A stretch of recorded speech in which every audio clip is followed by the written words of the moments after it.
they've never been taught how to love. Nobody's hugged them. Nobody's loved them. Nobody's listened to them. Nobody asks what's wrong.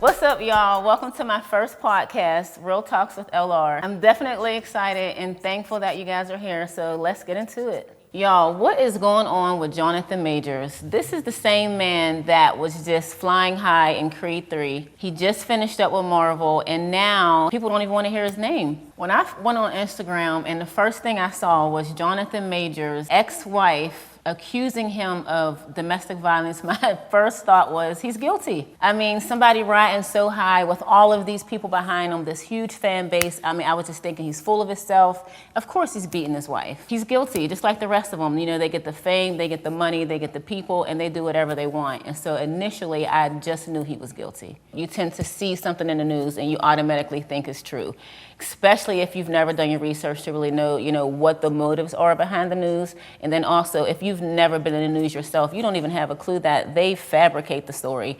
They add things in, they do whatever they have to do to make that headline true.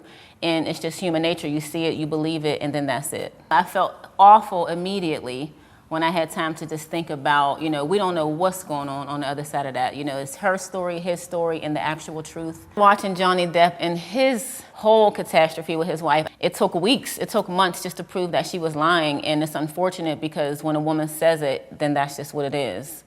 The cancel culture is being a chameleon. Culture is adapting. I remember my situation. This man was super popular around the city, never chasing a woman. Women chased him. And because I didn't want to be with him, he wasn't having it. And he was trying to be very violent towards me, and he slandered my name all through the city. But one thing that I've learned through that experience is you can always outlive a lie. And although people never ever came to me, asked me what was true, they just believed him because he was popular, he dressed nice, he had a little bit of money, and all the females wanted him.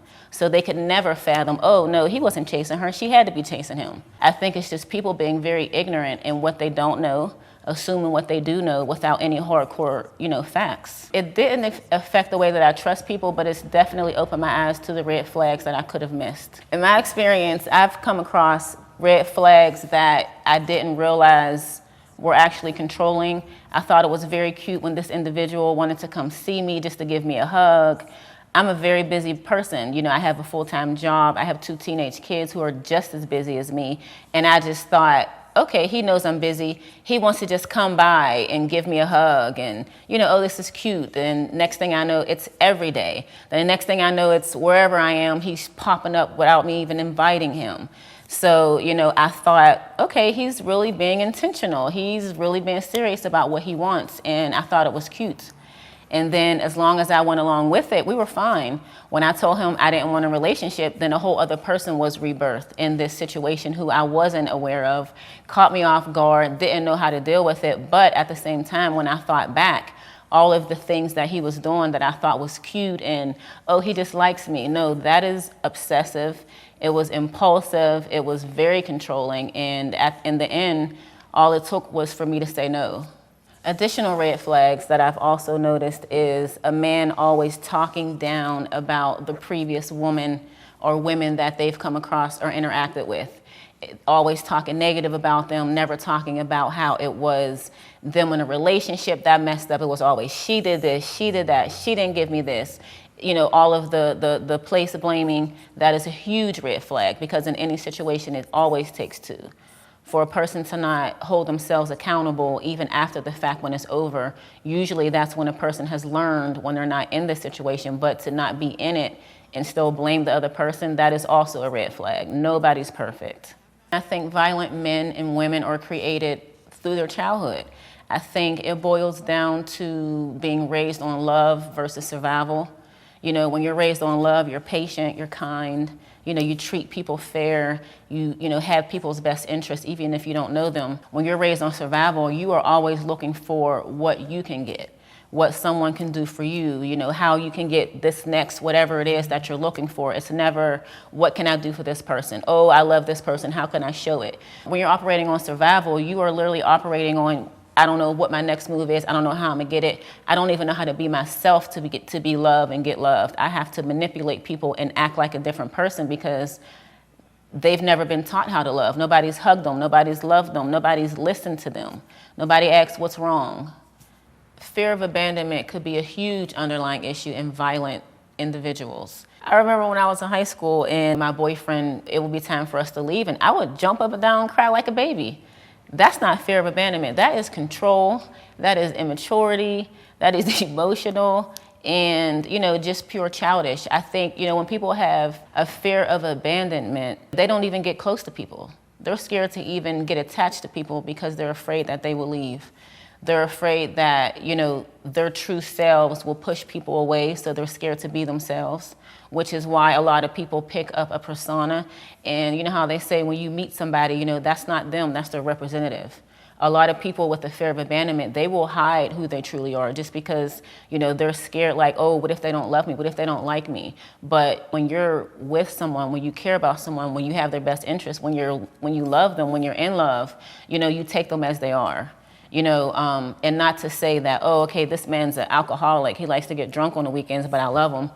No, not like that, but you can tell when people are missing certain things, and it's a plus if they can say, hey, I suffer with these issues. When I grew up, I didn't have this growing up, so now I suffer with this. But I feel like the fear of abandonment keeps a lot of people very elusive, unable to connect with the folks that they're around.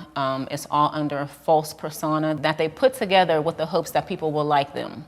I think people with all issues can change. Fear of abandonment, people who were raised in the midst of domestic violence, watching their parents, go through it, or even being victims of it. Everybody can change. I think anything is possible. I know that for a fact. I believe that in my heart.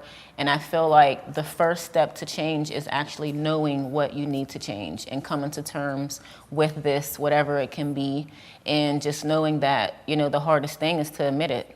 I would personally not only not date someone with a history of domestic violence, any type of violence on a consistent basis, I don't even want to exchange numbers. I just don't have those type of risks to take. Growing up, my mom was abused by her boyfriend at the time. I said that I would never deal with a man that's going to put his hands on me, and I've come across a situation once, and it was on the way of me being out of the situation with him. I've never seen him again. I would never take him back. If somebody was man enough or woman enough to say, hey, I suffer with, these past issues, I've had issues with my significant other, and there were physical altercations, okay, I appreciate the honesty, but what steps have you taken to get help from that? It's a deal breaker for sure. If someone came to me and told me that the person that I was actually dating at that time, they were together in the past and that person was very violent with them, it's over. And unfortunately, I wouldn't just take their word for it, but if it's as extreme, I'm sure there's some type of remnant, some type of something left behind that, shows this person isn't lying. And I feel like when you're really with somebody and you're interested, like you start to pick up on different things. And, if a person said this to me, I would just have to, pay attention to this person and see if I see any of these factors or, these alerts coming up in them for me to just, make the decision. Have y'all ever heard of the passport bros and all of the things that they're saying about these men? They are leaving the United States to go in other countries and find the love of their life. They're sick of the black women here. I don't know if that is the case, but that is what people are saying. They're leaving America, and it's mostly, supposedly, African-American men going to another country and marrying a woman of another descent as if they are better than the women from America. Well, if you've heard that, we've all heard it also, but we have someone here, Chris, who considers himself a passport bro. He's here to give us more concrete information behind his decision and why he's choosing to be associated with these men. How y'all doing? My name is Chris. My channel is called International Traveler, and I started traveling when I was young.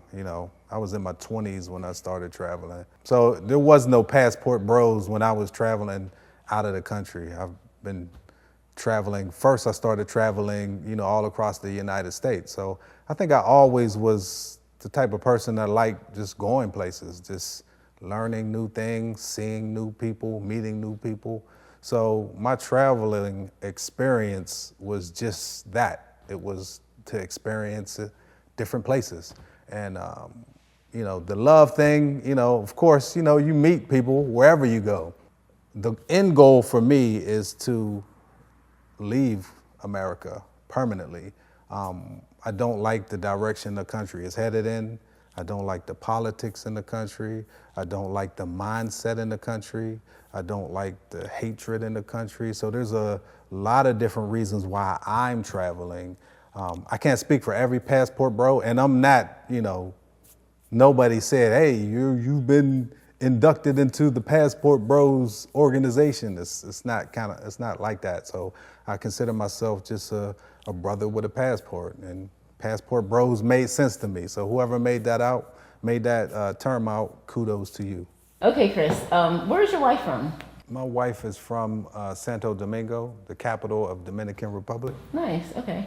And then in your opinion, since you've dated here in America and, well, actually globally, Mr. International Man, what would you say, in your opinion, is the difference between a woman from where your wife is from and a woman from America? Or, I guess women in general, what is the difference between, the cultures in other countries that you've dated and then here in America? Yeah, so I would say when it comes to looks, there's, not much difference. They look pretty similar. Like you can find all shapes and sizes in these countries as well. But as far as like behavior, I would say that they're more like the women of old. Okay. So, today in America, women are a little more modern. They have, higher positions. They have more money, more, seniority at the workplace. So I think that women here, their focus is on, excelling as far as career, money, status. And in Dominican Republic, I would say that they're more focused on family. Basically, at one point in time, we were like that. Mm-hmm. I grew up in the day where we were about family and community. But now we're kind of like, just it's all about hustle. It's all about the grind here.